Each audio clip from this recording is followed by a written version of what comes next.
السلام عليكم ورحمة الله وبركاته. ازيكم عاملين ايه؟ يا رب تكونوا بخير. كل سنة وانتم طيبين. طبعا الشهر المبارك داخل علينا، يا رب يخش علينا بالخير يا رب، اللهم امين.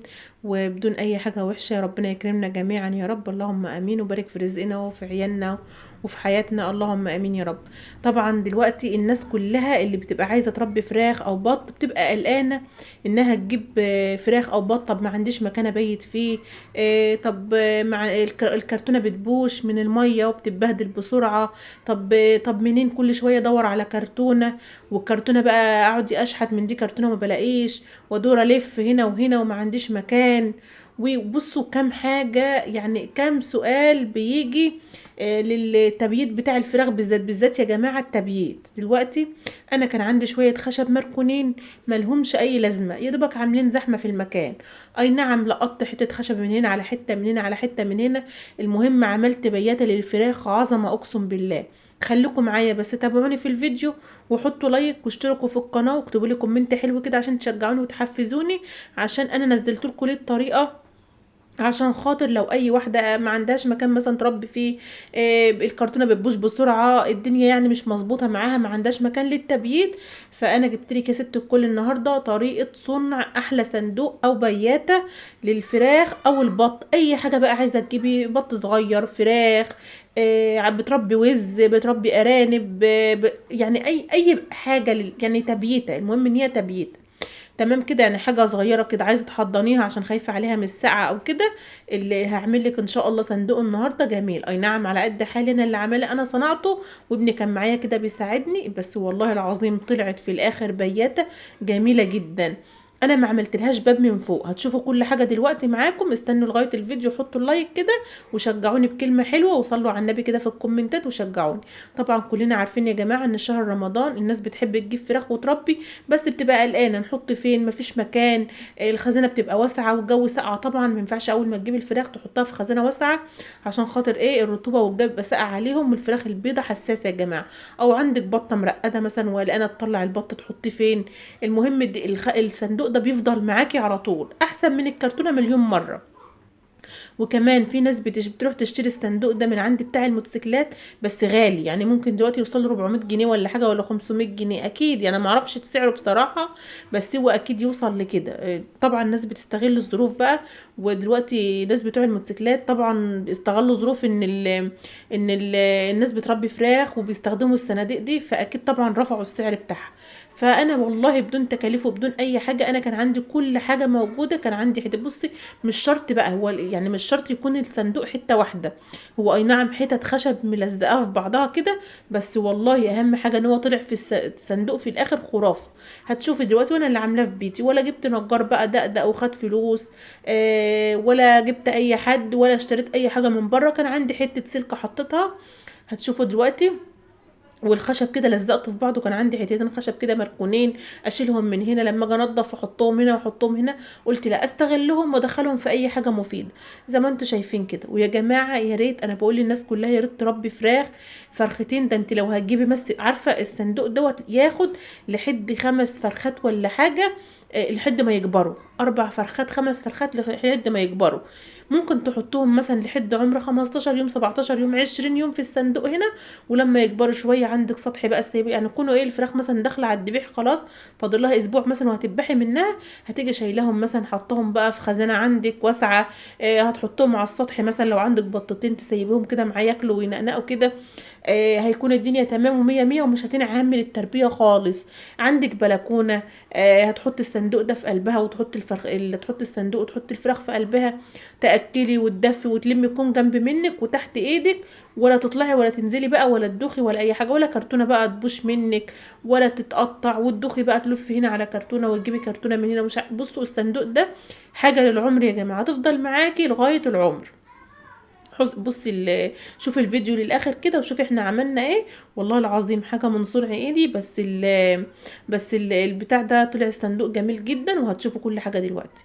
انا ما عملتلوش باب من فوق، هتقولي طب هتغطي على الفراخ بايه؟ هقول لكم يا جماعه، انا خلصت الصندوق، بس انا مش هحط فيه فراخ قدامكم دلوقتي. ان شاء الله لما اجيب، انا عندي دوره الفراخ بتاعتي اللي انا بنزلها لكم، ديت لسه لما خلاص هبدا، اول ما هاجي هبح منها ان شاء الله باذن، اول ما ابدا فيها تبيح او قبل قبل ما ابدا فيها بيومين كده هكون جايبه دوره فراخ صغيره باذن الله ان شاء الله يا رب بدون مقاطعه كده. هجيب دوره فراخ، يعني اخلي منها فرختين للبيت برضو، واخلي وفرختين ان شاء الله باذن الله هتكون مشروعي، ربنا يسهل لي فيه وادعوا لي كده ربنا يكرمني. هتكون مشروع للست المصريه في البيت كده. ابيع منه فرختين، مش عارفه ايه، اجيب لهم عليه، اجيب لهم حاجات، المهم ان انا ايه امشي نفسي وانظم حياتي. تمام كده. انا هنا طبعا كنت عماله اجيب حته خشبه من هنا، احط الخشب حواليا وعماله اقسم بقى، طب دي هتتحط، طب دي مش هتتحط، ابني يشور عليا، طب حطي كده يا ماما، طب اعملي كده يا ماما، مش عارفه. المهم ان انا وهو شاركنا بعض في الصندوق. وحاولي اعملي اي حاجه كده، قعدي عيالك جنبك يشاركوكي رأيهم برضو، تفتحي مخهم، توسعي مخهم، احنا بنعمل دي كذا كذا، يعني يحاولوا عيالك كده يكونوا عندهم خبرة. تمام. انا بصوا جوزي اولا ملوش خلق خالص للحاجات دي، ان هو بقى يقعد ويدقدق ويعمل حاجات، ومش بصوا انا اللي عندي غية للحاجات دي. تمام. جوزي ما عندوش خلق صراحة ان هو يقعد، يعني هو ممكن يعمل كل حاجة، يعني هو يعمل كل حاجة، بس هو ما عندوش خلق ان هو يجيب صبر بقى ويقعد يعمل والكلام ده كله. انا بقى عشان غاويه تربيه الطيور وتربيه الفراخ والحاجات دي، فانا طبعا خلاص طالما غاويه وحابه الموضوع فانا مستعده ان انا اعمل اي حاجه. تمام. انا بحب اقول لكم يا جماعه ان تربيه الفراخ او تربيه الطيور نعمه في البيت، والله العظيم تحس ان بيتك دايما عمران بالخير، وبيتك مليان كده وفي خير كده، وتحس ان انت يعني في الغلا ده تحس ان انت مستوره. فاهمين يا جماعه؟ كلمه الستر دي مش بالسهل والله، تحس انك مستوره. يعني مثلا اقل واجب لو انت مثلا ما معكيش فلوس تطلعي تجيبي مثلا فراخ او تجيبي وراك او تجيبي بانيه او اي حاجه من بره، اقل شيء هتطلعي اي حاجه من بيتك هتعمليها. لو هتجيبي فرخه كده وتقسميها على مرتين، ما مش معنى كده ان انت تبزري وتعملي فرخه بقى وترمي والكلام ده كله. والله عملتي الفرخه وكلتيها الف هنا وشفا، ما عملتيش قسميها على مرتين، اعملي النهارده حاجه بكره حاجه، مش عارفه ايه، هتمشي دنيتك وهتمشي حياتك. هتقول طب ما برضو اللي هنوفره في المحلات من الفراخ الغاليه هنجيب بيه عليقه والكلام ده كله. هقول لك هتجيبي عليقه مثلا، هتجيبي ملك مثلا كيلو عليقه ولا 2 كيلو عليقه في اليوم، معلش يعني هتاكلي كام فرخه؟ ولو جالك ضيف على فجاه ولا جالك اي حد هتلاقي عندك، لو حد جالك متاخر هتذبحي على طول وهتعملي. والله لو مش عارفة تجيبي خالص 10 فرخات ولا 20 فرخ، مش لازم. شوفي انت بتستخدمي قد ايه في الشهر، 5 فرخات 6 فرخات، جيبيلك 5 فرخات و6 فرخات يا ست الكل، مش لازم تجيبيلك 10 أو 20. قادرة تجيبي 30 40، هاتي ربي خلي البيت خلي اللي تخليه وبيعي اللي تبيعيه، مفيش اي مشكلة. تمام كده. يعني انا بس يعني الغرض من الفيديو ايه، ان انا بشجعك ان انت ما تعمليش حجه بقى ان انا ما عنديش مكان ابيت فيه والجو ساقعه ومش عارفه ايه. طب هتقولي لي دلوقتي انت ليه ما عملتيش باب للصندوق؟ هقول لكم يا جماعه طب ليه بعمل السلك دوت. السلك ده مش هيبقى من فوق، السلك ده هيبقى من تحت. تمام. ليه عملت له من تحت كده؟ لان هرفع الصندوق على حاجه. تمام كده. ولو مش عايزه تحط نشاره ممكن ما تحطيش، لو هتحطي العلافات تحطيها، واليوم السلك ده ما يبقاش طايل الارض وفي نفس الوقت يدفيهم ما يدخلش رطوبه على الفراخ.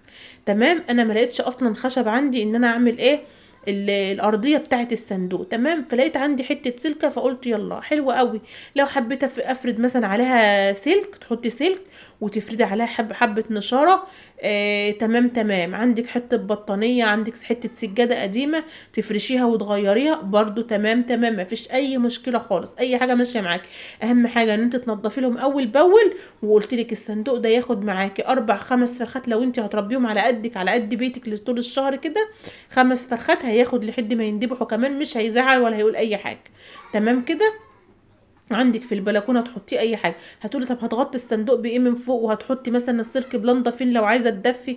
بصي يا ست الكل، هنخلي الصندوق ده هيبقى ايه، الصندوق من تحت، السلك ده يبقى الصندوق من تحت. تمام. فوق في وش البتاع بقى هنفرد عليه مثلا لو انت عندك حته خشبه كده، ممكن ما دقدقهاش، هحطها كده هركب السلك باللنده في قلب الصندوق وهغطي عادي. ممكن احط خشبه بالنص كده في النص وادلدل منها اللنده واغطي ببطانيه او اغطي بسجاده او اي مفرش عندك قديم تغطي بيه، بس تسيبي لهم مكان للتهويه طبعا. اهم حاجه انك تدفي وتهوي في نفس الوقت. وده الفيديو بتاعنا النهارده.